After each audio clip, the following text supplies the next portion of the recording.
नमस्कार साथियों, मेरे प्रिय बच्चों, मैं आपका शिक्षक अभिषेक भारद्वाज आप लोगों का फिर से स्वागत करता हूं अपने इस वस्तुनिष्ठ के श्रृंखला में।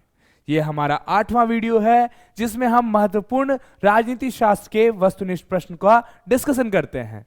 और जिस तरह से आप लोगों का प्यार मिल रहा है, मिलते रहे, बस यही कामना है।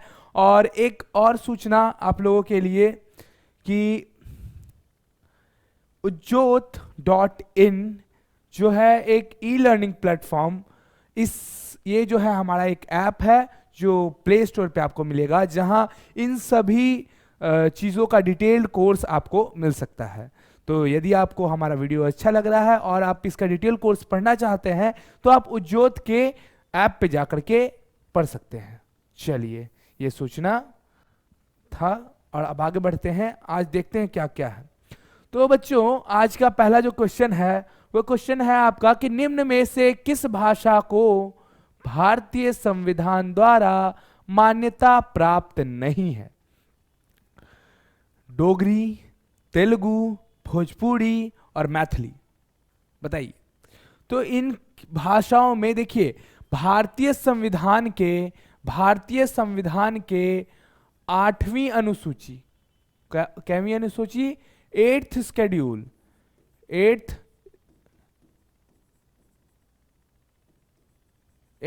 शेड्यूल में कुल 22 भाषाएं हैं। हाँ, तो भारतीय संविधान के 8वीं अनुसूची यानी 8th शेड्यूल में कुल 22 भाषाएं हैं और उन 22 भाषाओं को भारतीय संविधान द्वारा मान्यता प्राप्त है।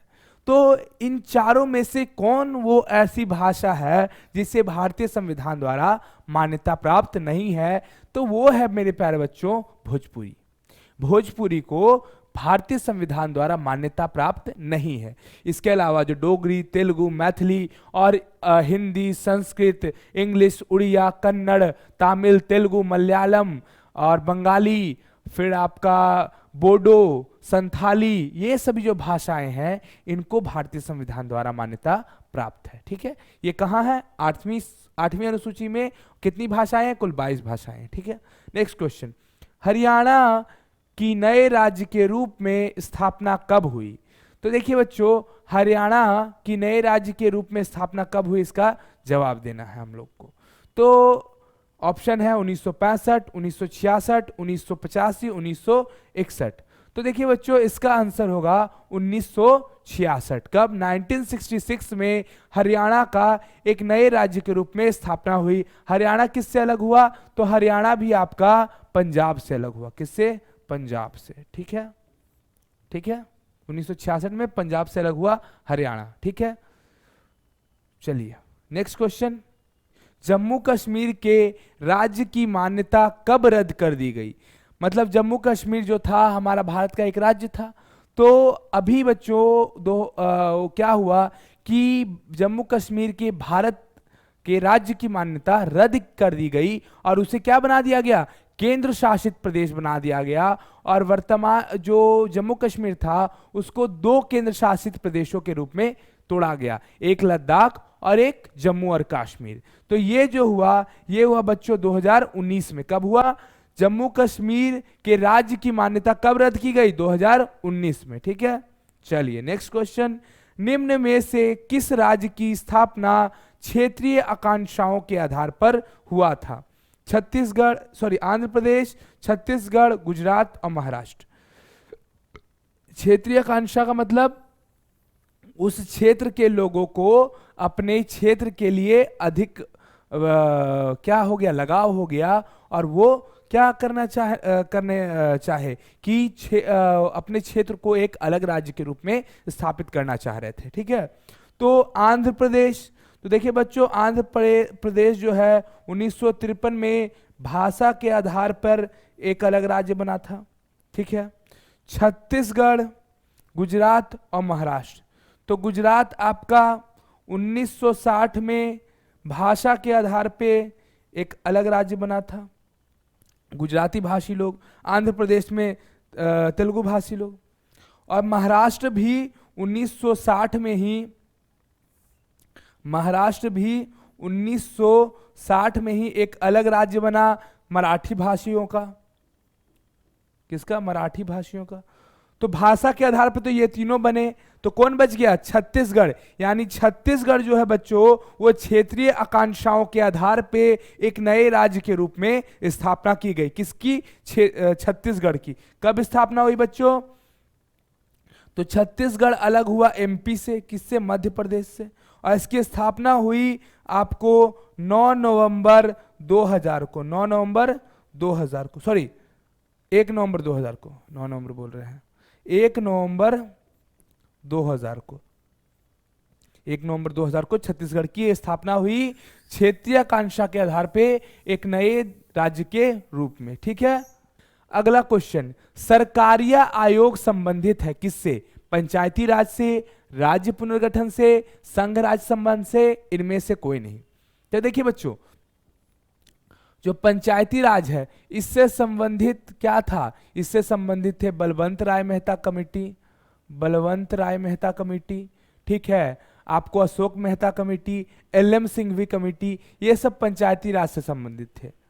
राज्य पुनर्गठन आयोग से कौन कौन संबंधित थे? तो जेवीपी समिति, ठीक है, आपको धर समिति, एसके धर समिति, ठीक है, और कौन? फजल अली आयोग, फजल अली समिति, ठीक है, फजल अली समिति।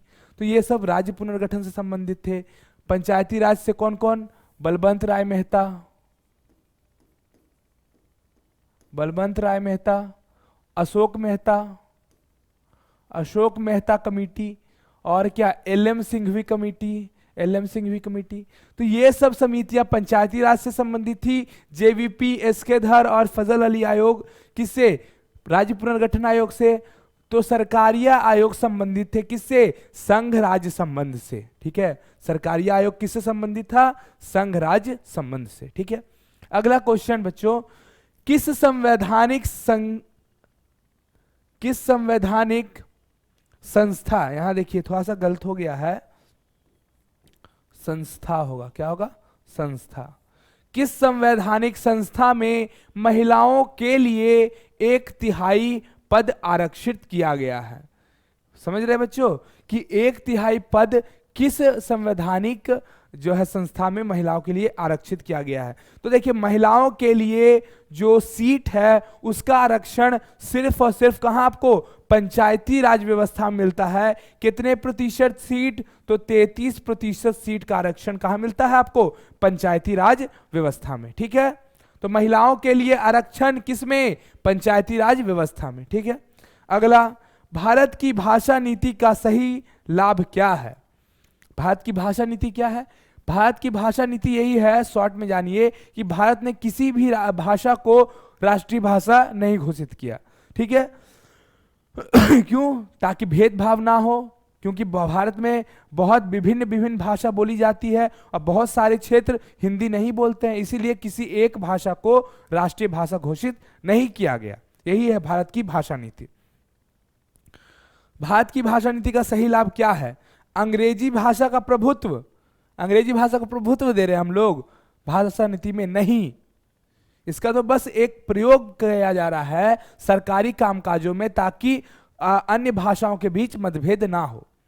भाषा के आधार पर राज्यों के गठन से राष्ट्र हित की अपेक्षा, अच्छा, भाषा के आधार पर जो राज्यों का गठन हो रहा है उससे राष्ट्र का हित हो रहा है? नहीं, इससे तो डर था कि भारत अलग अलग टुकड़ों में ना टूट जाए।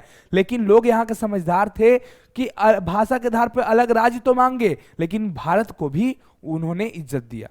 तो ये भी नहीं होगा। अपनी अपनी भाषा को संवैधानिक मान्यता दिलाने की होड़ नहीं। क्या भारतीय भाषा नीति तो वो है नहीं, किसी भी भाषा को संवैधानिक अधिकार दिलाने का होड़ तो नहीं है। तो क्या है बच्चों? राष्ट्रीय एकता को मजबूत करना। देखिए समझिए, भारतीय भाषा नीति का कहना है कि किसी भी भाषा को राष्ट्रीय भाषा नहीं घोषित करेंगे हम लोग। ठीक है, जो राज्य में जो जैसी भाषा बोली जाती है वो राज्य उस भाषा को अपने सरकारी कामकाजों में प्रयोग कर सकता है, उसके ऊपर कोई भी प्रतिबंध नहीं है। ठीक है, और क्या कहा गया कि जो हिंदी है उसको राज्य भाषा घोषित किया जाएगा, राष्ट्रीय भाषा नहीं। तो उससे क्या हुआ कि जितने भी अन्य भाषा बोलने वाले क्षेत्र हैं उन लोगों में द्वेष भावना नहीं उत्पन्न हुआ, जिससे क्या हुआ, राष्ट्रीय एकता मजबूत हुई। ठीक है, समझ गए? क्या हो जाएगा आंसर, राष्ट्रीय एकता की मजबूती। अगला स्लाइड आ जाओ, टिंग डिडिंग। क्वेश्चन है, किस देश में संघात्मक शासन व्यवस्था नहीं है? इन सब देशों में किसमें संघात्मक शासन व्यवस्था नहीं है? देखिए, भारत में भी है, स्विट्जरलैंड में भी है और बेल्जियम में भी है। यानी कि किसमें नहीं है? फ्रांस में संघात्मक शासन व्यवस्था नहीं है। गोवा को पूर्ण राज्य का दर्जा कब मिला? गोवा को पूर्ण राज्य का दर्जा कब मिला? तो देखिए, गोवा को पूर्ण राज्य का दर्जा, देखिए गोवा क्या था, ये पुर्तगालियों के अधीन था। किसके अधीन? पुर्तगालियों के अधीन था। 1961 में यहां से पुर्तगालियों को भगाया गया और गोवा को क्या, यूटी यानी केंद्र शासित प्रदेश का दर्जा दिया गया। ठीक है, और 1974 में क्या हुआ बच्चों कि 1974 में आपको, एक मिनट, तो 1961 में गोवा को केंद्र शासित प्रदेश का दर्जा दिया गया। 1971 में हिमाचल प्रदेश, किसको? हिमाचल प्रदेश को एक राज्य का दर्जा दिया गया। ठीक है, और 1987 में बच्चों, 1987 में क्या हुआ कि गोवा को, जो कि 1961 में केंद्र शासित प्रदेश का दर्जा मिला, उसे 1987 में क्या कर दिया गया, राज्य का दर्जा दे दिया गया। और 1987 में ही जो आंध्र प्रदेश है, सोचिए आंध्र प्रदेश बोल रहे हैं, अरुणाचल प्रदेश है, जो अरुणाचल प्रदेश, इसे भी राज्य का दर्जा मिला। कब? 1987 में। ठीक है, अब अंतिम क्वेश्चन, कॉलम अ को कॉलम ब से का सही मिलान करें। कॉलम अ का कॉलम ब से सही मिलान करें। मिलान करना बच्चों, पंचायती राज, नगर निगम, ग्राम पंचायत, सरकारी आयोग, राज्य पुनर्गठन आयोग। इधर है संघ, देखिए एक मिनट दे देते हैं, यहाँ 1, यहाँ 2, यहाँ 3, यहाँ 4 और यहाँ 5। पहला बोला है सरकारी आयोग, तो सरकारी आयोग का जो संबंध था वो संघ राज्य संबंध से रिलेटेड है। सरकारी आयोग, राज्य पुनर्गठन आयोग कौन था? फजल अली आयोग राज्य पुनर्गठन आयोग था। ठीक है, और जो पंचायती राज है वो क्या है आपका? लोकतांत्रिक विकेंद्रीकरण किया जा रहा है, यानी क्या हो रहा है कि सत्ता का विभाजन किया जा रहा है पंचायती राज के माध्यम से। नगर निगम शहरी निकाय है, और ग्राम पंचायत क्या है आपका? ग्रामीण निकाय है। समझ रहे हैं? तो इतना घचपच को हटाते हैं और एकदम आसान मैनर में लिखते हैं कि जो आपका देखिए सरकारी आयोग कहाँ, यहां हो जाएगा घ, केंद्र राज्य संबंध। ठीक है, और राज्य का पुनर्गठन आयोग कौन है? फजल अली आयोग, तो ये हो जाएगा ड़। ठीक है, ग्राम पंचायत क्या है? ग्रामीण संस्था है। क्या है? ग्राम पंचायत ग्रामीण संस्था है। ग्राम पंचायत ग, तो यहां ग हो जाएगा। ठीक है, फिर आपका है जो नगर निगम, नगर निगम कहाँ की संस्था है? शहरी संस्था है, तो यहां ख हो जाएगा। ठीक है, तो आपका क्या बच गया? पंचायती राज, तो पंचायती राज क्या हो जाएगा? लोकतांत्रिक विकेंद्रीकरण क। समझ गए बच्चों? ये समझ गए मिलान करना किस तरह से है? पंचायती राज क्या है? लोकतांत्रिक विकेंद्रीकरण। नगर निगम कहाँ? शहरी निकाय। ग्राम पंचायत कहाँ का है? ग्रामीण संस्था है। सरकारी आयोग संघ राज्य संबंध, और राज्य पुनर्गठन आयोग फजल अली आयोग। ठीक है, तो ये रहा बच्चों आज का जो है 10 महत्वपूर्ण वस्तुनिष्ठ प्रश्न। तो मैं आशा करता हूं बच्चों आप लोगों को ये वीडियो अच्छा लगा होगा और आप अच्छी तरह से पढ़े होंगे, और जितने भी इंपॉर्टेंट मटेरियल्स थे उन्हें आप लोगों ने अलग से कॉपी में नोट डाउन अवश्य किया होगा। तो इसी तरह के वीडियोस देखते रहने के लिए जुड़े रहिए उज्ज्योत के इस यूट्यूब चैनल पे और इस ई प्लेटफॉर्म पे। तब तक के लिए धन्यवाद। पढ़ते रहिए, स्वस्थ रहिए और मस्त रहिए।